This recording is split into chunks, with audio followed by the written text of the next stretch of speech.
एक बड़ी खबर एक और आ रही है और वो ये है कि इंडिया ने ये फैसला किया है कि वो यूएई से, यूनाइटेड अरब एमिरेट से 2 lakh KG 2 lakh kilogram gold खरीदने लगा है। यानी इसको आप कह लें 200 ton gold from UAE. India ने ये ऐलान किया है।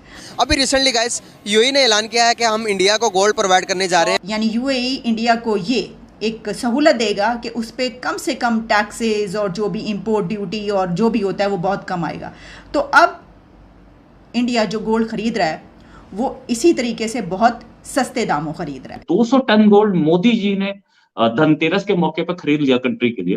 क्या वजूहत है कि दुबई जैसे बड़ी बड़ी कंट्रियां, यूएई जैसी बड़ी बड़ी कंट्रियां जो मुस्लिम कंट्रीज है, उनका रुझान इंडिया की तरफ ज्यादा क्यों है? इसलिए हमें भिखारी अपने भी कहते हैं और पराये भी। वो जो एक बात की जाती है मजाक में, उम्मा चुम्मा, तो मतलब सोचने की बात ये है कि भाई कहाँ उम्मा का जो चुम्मा है वो तो सबसे पहले मुस्लिम कंट्रीज़ को मिलना चाहिए ना। नहीं है ना, ऐसा नहीं हो रहा ना। ये तो देख लें आप, ये जो है ना, ये नाता और रिश्ता जो हम मजहब की बिना पर बनाते हैं वो किसी काम का नहीं होता। यही तो मिसाल है कि यूएई को भी अपना कोई ना कोई फायदा तो नजर आ रहा होगा ना, तभी तो वो जाकर इंडिया के साथ कर। डॉलर का आप कह सकते हैं ऑल्टरनेट, जो चीज़ कहते हैं कि रिजर्व के तौर पर जो लोगों के लिए हेवन का काम करती है वो गोल्ड होता है। जय हिंद दोस्तों, very warm welcome to Hindustan special channel. मध्य पूर्व राष्ट्र के साथ हाल ही में फ्री ट्रेड एग्रीमेंट के तहत गिफ्ट सिटी को संयुक्त अरब अमीरात से 200 टन सोना आयात करने के लिए एक एजेंसी के रूप में नामांकित किया गया है।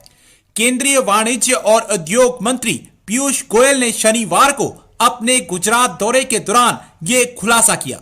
उन्होंने कहा कि आयातित सोना गिफ्ट सिटी से देश के अन्य हिस्सों में वितरित किया जाएगा। उन्होंने आगे बताया कि हमने यूनाइटेड अरब एमिरेट्स के साथ एक FATF पर हस्ताक्षर किए हैं। यह समझौता 1 मई से लागू हो चुका है, जिसके तहत यूनाइटेड अरब एमिरेट्स से इंपोर्ट होने वाली लगभग 100% वस्तुएं शुल्क मुक्त हो जाएंगी। यूएई से भारत 200 टन सोना रियायती दरों पर लाया जाएगा। अब पाकिस्तानी मीडिया भारत द्वारा यूनाइटेड अरब एमिरेट्स से 200 टन सोना आयात करते देख सकते में है। एक बड़ी खबर एक और आ रही है और वो ये है कि इंडिया ने ये फैसला किया है कि वो यूएई से, यूनाइटेड अरब एमिरेट से 2 lakh KG 2 lakh kilogram gold खरीदने लगा है। यानी इसको आप कह लें 200 ton gold from UAE. India ने ये ऐलान किया है। अच्छा, इसमें जो उनके यूनियन मिनिस्टर हैं पीयूष गोयल, उन्होंने ये अनाउंस किया है। तो ये 2 लाख केजी 2 लाख किलोग्राम सोना जो कि यूएई से इंडिया ख़रीदने लगा है, वो इंडिया के अंदर ही उसकी डिस्ट्रीब्यूशन होगी। ठीक है, जाहिर है कि उसके अपने जो भी जितनी भी खपत होती है उसके मुल्क के अंदर गोल्ड की वो होगी। और इसमें सबसे बड़ी बात यह है कि ये एक एग्रीमेंट के अंडर ख़रीदा जा रहा है। और वो एग्रीमेंट हमने उसके पर बात की थी कुछ दिन पहले जब वो एग्रीमेंट हुआ था। और वो इंडिया और यूएई के बीच एग्रीमेंट ये था कि इंडिया ज़्यादा से ज़्यादा गोल्ड इंपोर्ट करेगा यूनाइटेड अरब एमिरेट्स से, क्योंकि यूनाइटेड अरब एमिरेट्स ने भी बहुत बड़ी वहाँ पर इन्वेस्टमेंट की है। लेकिन इसके साथ वो यानी यूएई इंडिया को ये एक सहूलत देगा कि उस पर कम से कम टैक्सेस और जो भी इंपोर्ट ड्यूटी और जो भी होता है वो बहुत कम आएगा। तो अब इंडिया जो गोल्ड ख़रीद रहा है वो इसी तरीके से बहुत सस्ते दामों ख़रीद रहा है। यानी उसको जो सहूलियात दी जा रही हैं वो बहुत ज़बरदस्त एक उसको ये फैसिलिटी दी जा रही है। क्या तो 200 टन से ज़्यादा गोल्ड की बात हुई थी कि 200 टन अगर गोल्ड ख़रीदा जाएगा तो उसके ऊपर ये तमाम फैसिलिटीज़ दी जाएंगी। तो यही वजह है कि अब हम देख रहे हैं कि 2 लाख किलोग्राम सोना वहाँ से ख़रीदा जा रहा है। अच्छा, एक तो ये बात हो गई कि जनाब इससे इंडिया और यूएई के ताल्लुकात भी बहुत बेहतर होंगे, ट्रेड भी बढ़ेगी और दोनों को बिज़नेस में बहुत ज़्यादा फ़ायदा होगा। ये अपनी जगह पर और भी बहुत से एग्रीमेंट्स होंगे, लेकिन इसके साथ साथ जो उसकी इंडिया के अंदर की खपत है वो भी पूरी हो सकेगी और सस्ते दामों ख़रीद के होगी। ये तो अपनी जगह पर। लेकिन जो मैंने इससे पहले एक बात की थी कि ये वो दौर है कि जब जो डॉलर है उसकी जब बात की जाती है तो कहते हैं कि डॉलर कभी भी नीचे जा सकता है और कभी भी ऊपर आ सकता है, लेकिन ये शायद सालों के बाद पहला मौका आया है कर्से के बाद, डेकेड्स के बाद, कि जब डॉलर ऊपर नीचे जा रहा है और कहा जा रहा है कि कोई पता नहीं, क्योंकि कंट्रीज़ ये भी कोशिशें करते रहते हैं कि डॉलर को नीचे करके तो अपनी करेंसी जो है वो उसको बढ़ाया जाए और कोई ऐसा सिस्टम पैदा किया जाए कि डॉलर की जो एक जकड़ है उससे बाहर निकल जाया जाए।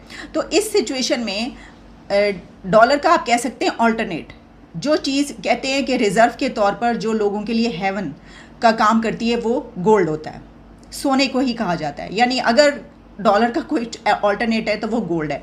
When did US dollar replace gold? Pakistan, UAE और सऊदी अरेबिया, अगर हम देखें इसको, हम एक ये बात कर लेते हैं तो हम तो बड़े पुराने जो हैं वो अलाई भी हैं, मुस्लिम उम्मा भी है, दोस्त भी हैं, भाई भी हैं, क्या कहते हैं, बरादराना ताल्लुकात भी हैं।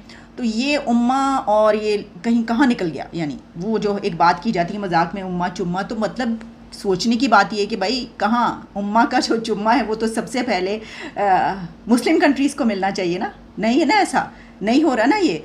तो देख लें आप, ये जो है ना, ये नाता और रिश्ता जो हम मज़हब की बिना पर बनाते हैं वो किसी काम का नहीं होता, उससे कोई फ़ायदा नहीं है। सबसे ज़्यादा गहरा रिश्ता किससे होता है? आपके पैसे से, आपकी इकॉनमी से, आपके कितने आप स्ट्रॉन्ग हैं, इस चीज़ से होता है, या फिर आपकी बेस्ट फॉरेन पॉलिसी से। ये चीज़ है यार। क्या वजूहत है कि दुबई जैसे बड़ी बड़ी कंट्रियाँ, यूएई जैसी बड़ी बड़ी कंट्रियाँ जो मुस्लिम कंट्रीज है, उनका रुझान इंडिया की तरफ ज़्यादा क्यों है? अभी रिसेंटली गाइस यूएई ने ऐलान किया है कि हम इंडिया को गोल्ड प्रोवाइड करने जा रहे हैं, वो भी 1 लाख kg गोल्ड प्रोवाइड करने जा रहा है यूएई इंडिया को। तो मैं रिपब्लिक के पास जाऊँगा और उनसे पूछूंगा कि क्या वजूहत है कि यूएई का रुझान ज़्यादातर इंडियंस की तरफ ज़्यादा, क्या वजूहत है? वर्ल्ड वाइड में इंडिया की रिस्पेक्ट ज़्यादा की जाती है as compared to Pakistan. Pakistani क्यों अपनी इज्जत करवाने में दुनिया से पीछे रह चुके हैं? पाकिस्तानियों की इज्जत क्यों नहीं है एज़ कम्पेयर टू इंडिया? आप देखेंगे तो अभी रिसेंटली यूएई ने ये ऐलान किया कि हम इंडिया को 1 लाख kg सोना प्रोवाइड करेंगे ताकि इंडिया की मार्केट में सोना जाए और इंडिया को आने वाले टाइम्स के अंदर प्रॉफिट हो, और वो सोना इंडिया अपनी मार्केट में बेचकर उससे मतलब गोल्ड की चीज़ें बनाकर, ज्वेलरी बनाकर अपने ज़्यादा प्रॉफिट हासिल कर सके, इसलिए वो गोल्ड प्रोवाइड कर रहा है इंडिया को। तो ज़्यादातर देखते हैं कि पाकिस्तान से यूएई का रुझान हटते जा रहा है और इंडिया की तरफ ज़्यादा होता जा रहा है हर एक सेक्टर के अंदर। क्या वजूहत है? ऑब्वियस सी बात है, इंडिया ज़्यादा बड़ी मार्केट है इस वजह से, और दूसरी बात यह है कि ट्रस्ट इश्यूज़ आ जाते हैं। सबसे बड़ी जो चीज़ है ट्रस्ट इश्यूज़ हैं। अगर आप कहीं भी यूएई वगैरह जाएं तो पाकिस्तानियों को और बंगालियों को अच्छा नहीं समझते, वो वजह वही बेईमानी करते हैं, 2 नंबरियाँ करते हैं हर जगह जाके। तो इस वजह से जाहिर सी बात है, जैसी आपकी रेपुटेशन जाएगी वैसे ही रहेगा आगे। और मार्केट, एक और बहुत बड़ी वजह कि मार्केट बहुत बड़ी है, दूसरी बात के ट्रस्ट इश्यूज आ जाते हैं। क्या वजूहत है कि यार हम कहते हैं कि मुसलमान है, मुसलमान कभी वादा खिलाफ़ी नहीं करता और हम वादा खिलाफ़ी करते हैं, मुसलमान कभी बेईमानी नहीं कर सकता, हम बेईमानी कर रहे हैं, मुसलमान कभी किसी को झूठ नहीं बोल सकता, हम झूठ बोल रहे हैं। क्या वजूहत है? क्या वजूहत है कि दुनिया हम पर ट्रस्ट नहीं कर रही? तुर्की में हम जाते हैं तो वहाँ पर तो बाइकआउट पाकिस्तानी लिखा आता है। यूएई में जाते हैं, यूएई ने अभी शराइत रखी है पाकिस्तानियों पर, जो भी पाकिस्तानी एंट्री करेगा 5000 दिरहम आपके अकाउंट में होने चाहिए। इस किस्म की दुनिया हम पर शराइत रखती जा रही है। क्या डाउनफॉल में जा रही है इकोनॉमी, डाउनफॉल पर, क्राइसिस में, पॉलिटिकल क्राइसिस में स्टेबल नहीं हो पा रहे हम? क्या वजूहत है? सबसे बड़ी वजह वही है ना कि हम जहाँ भी गए हमने 2 नंबरी की है।